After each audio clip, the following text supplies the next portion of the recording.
بسم الله والسلام عليكم ورحمة الله وبركاته أحبائي الكرام متابعين السباكة. قبل ما نقدم حلقة النهاردة إن شاء الله أنا عايز أتكلم معاكم كلمتين، معلش يعني تحملوني. على فكرة أنا والدي توفى وأنا عندي عمري سنتين و... وربنا يخلي لي والدتي يعني أمي ويبارك لي فيها يا رب ويشفيها. آه، واتحرمت إن أنا أكمل تعليمي عشان خاطر برضه الظروف وعشان خاطر إخواتي وطلعت اشتغلت وانا عمري 14 سنة، واشتغلت في كل جميع الحرف في المحارة، واشتغلت في البلاط واشتغلت في النجارة.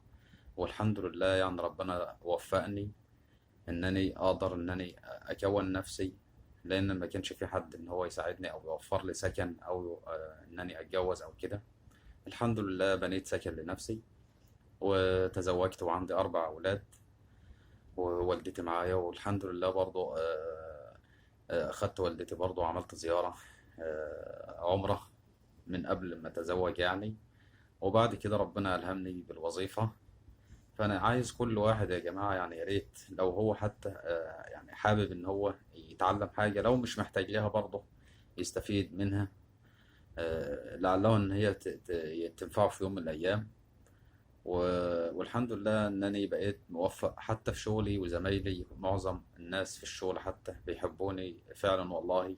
ده طبعا الفضل لربنا والأمي ودعواتها. وإن شاء الله هنبدأ حلقة النهاردة. ومعلش في ناس بتتكلم بتقول لك يعني أنت ما بتكملش الحلقات على طول. على فكرة ما ينفعش أنزل تأسيس حمام كله في حلقة واحدة. فأنا عامله حلقات كده يا جماعة، وتحملوني عشان أقدر إنني أوصله لحضراتكم. وإن شاء الله يا رب أكون عند حسن ظنكم، وهنبدأ مع الحلقة إن شاء الله. دي معانا كرنك. في على فكرة كرنكات بيركب عليها جلب، بيبقى مقاسها كبير عن كده. وفي اللي حضراتكم شايفينه ده هو ده يعتبر منه يعني الجلبة منه فيه، بيشتغل على المواسير على طول. وده بيدي المقاس معانا، يعني يبقى فيه مسافة لو حبينا نقص نركب خلاط زي خلاط القعدة مثلا 12 سنتي أو 11 سنتي. بيشتغل معانا برضه. دي الميزة الكويسة فيه إن هو حجمه صغير. ده معانا الوصلة، أنا بقصه طبعا عشان خاطر المقاس ده هو اللي هو هيركب، هيطلع معانا هيركب عليه حرف التي اللي هو يغذي معانا الخلاط بتاع القعدة إن شاء الله.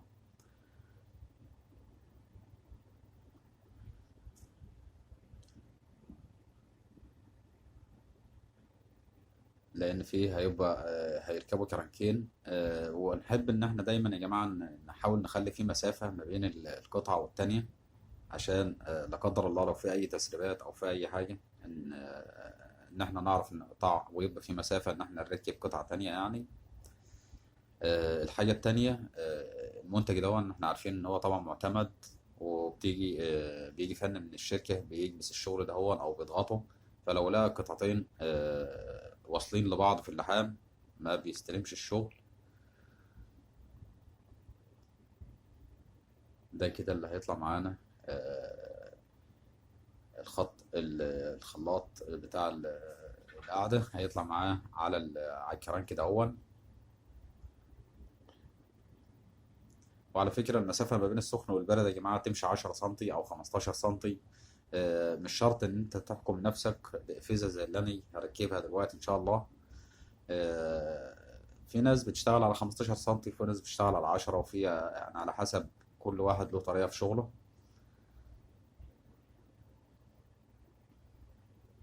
وعامة ما بتفرقش كتير، أهم حاجة إن هو يكون مستوى المقاسات بتاعنا يكون كويس.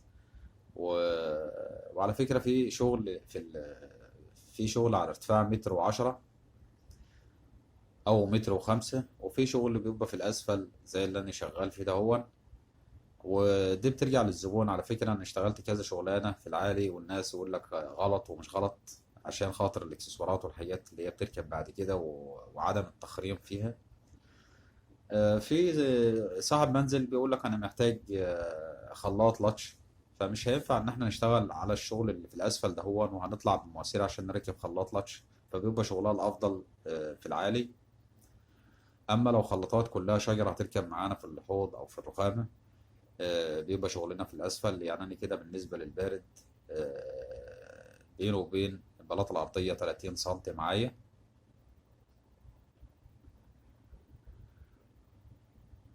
ولو بقى أقل من كده مفيش مشكلة، يعني لو بقى 25 برضه مفيش مشكلة.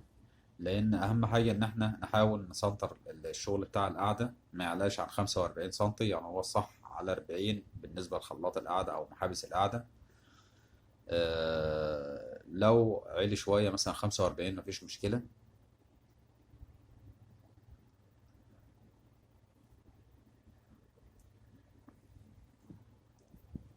نحاول إن إحنا نقيس من الزاوية زي ما أنا اتكلمت في الفيديو السابق. يبقى مقاسنا من الزاوية بتاعة الحرف التي أو الكوع اللي إحنا هنشتغل عليه، ونلحم القطع عادي ومفيش مشكلة. وبعد كده نقطع على المقاس اللي إحنا محتاجينه.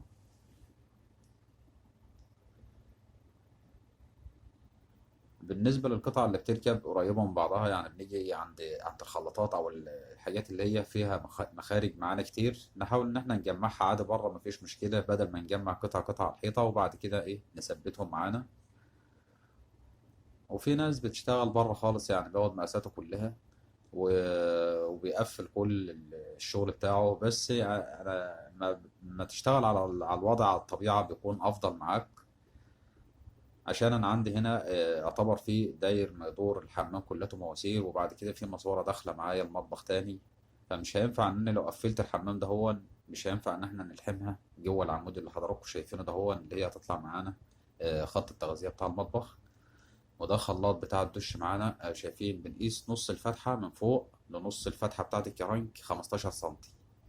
خلي بالكم يا جماعه من النقطه دي والنبي، يعني عشان خاطر ايه في ناس بتوه في المقاسات دي.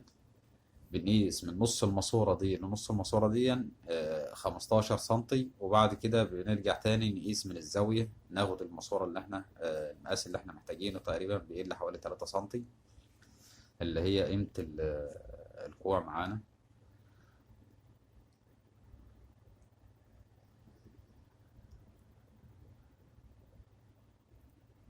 ده معايا الكوع اللي هو هيطلع معايا الخط السخن بتاع خلاط الدش معايا. هو مفيش بانيو على فكرة.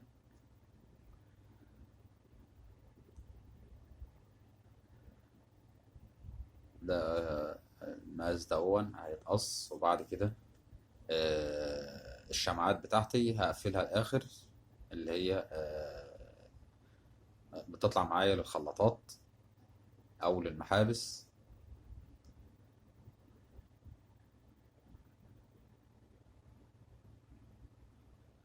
ده كده من نص وش الكوع لنص الكرنك معايا بالظبط 15 سنتي. دي فتحة الخلاط، وإن شاء الله هيركب معاك الخلاط مفيش أي مشكلة خالص. وهتبقى القصيات بتاعته على اتجاه واحد. يمكن شفت حضراتكم في الفيديوهات اللي فاتت كنت داخل على حمام كان متشطب وكنت بشطبه، يعني كان متأسس وأنا اللي كنت بشطبه. وفعلا بهدلني يعني فتحة الخلاط 18 سنتي. حتى الكرانكة والقصية بتاعة الخلاط ما ركبتش معايا، وجبت قصيات كبيرة الدوران بتاعها 3 سنتي عشان تجيب معايا 18 سنتي الفتحة دي، عشان أنا أعرف أركب الخلاط معايا. حتى ما كانش وازن الخلاطات معايا، يعني كوع فوق وكوع تحت. الوزن ده مهم جدا يا جماعة، وعشان كده أنا بقول يا ريت تركيب الشمعات ده يكون آخر حاجة، اللي هي الوصلات اللي معايا اللي طالعة الخلاطات دي تكون آخر حاجة، بحيث أعرف أوزنها والكيان بتاعتي تطلع مظبوطة معايا.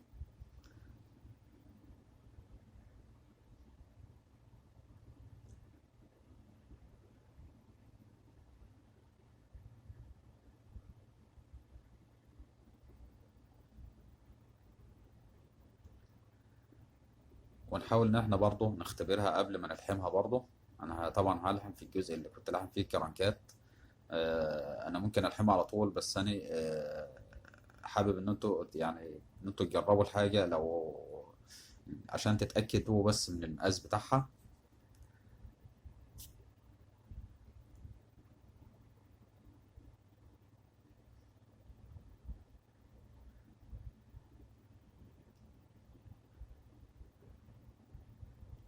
وما نستعجلش على اللحام برضه، واحدة واحدة كده يعني ايه.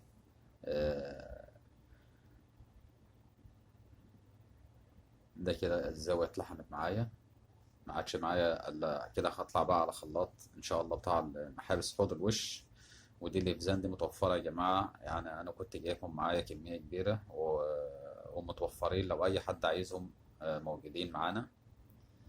دول بيثبتوا المواسير بالشكل الجميل اللي احنا شايفينه ده، غير ان انا ببقى بدأ مسامير بسلك تحت كل فيز زي كده، او كل مسافة 50 سنتي، بحيث ان انا اربط السلك على الفيز ده، هو يحكم معايا المواسير على ما اجبس ويطلع معايا الشغل كويس. حتى لو انا خدت الشمعات او خدت المقاسات معايا، باخدها على اساس ان الماسورة معايا ماشية ميزان كويسة، فلما اجي اقطع الشمعات بتاعتي او اوزنها تطلع معايا مظبوطه. لان المواسير دي لو هي مش مظبوطه وفيها معوجه، حتى لو خدت الشمعات ووزنتها وركبت الكيعان بتاعتي بتاع الخلاطات وحاولت ان انا اريح مواسيري بعد كده، هتطلع مش مظبوطه. فالافضل يكون الشغل بالشكل ده، ولو الاوزان دي مش متوفره ممكن اقطع حتت مواسير مقاس واحد كلها، وهعدي السلك رباط من جوه الماسوره اللي انا قاطعها دي. اعدي السلك من على الماسوره مثلا بتاع السخن، واعدي يكون متني، يعني السلك متني اتنين، واعديه من الماسوره وبعد كده اربطه في الماسوره التانيه. اعتبر انني زي الافيز بالظبط. وسط الماسوره هتحكم معايا المسافه ما بين السخن والبارد، وفي نفس الوقت هتبقى ثابته بالسلك اللي انا عاملها دي. الشمعات الخلاط هو بتاع القعده، لسه هطلع الشمعة معايا. بس هريح الكرنك ده شويه، لان احنا عارفين الكرنك بيبقى فيه دوران، فهو الوحيد يعني اللي هو بيحتاج ان هو يتغوط تحت منه سنه، يعني زياده عن الحفر اللي هو موجود. ونحاول ان احنا لو بنكسر حاجه زي كده نغطي الماسوره عشان ما يجيش فيها اي حاجه او ينزل فيها طوب من اللي انا بكسره.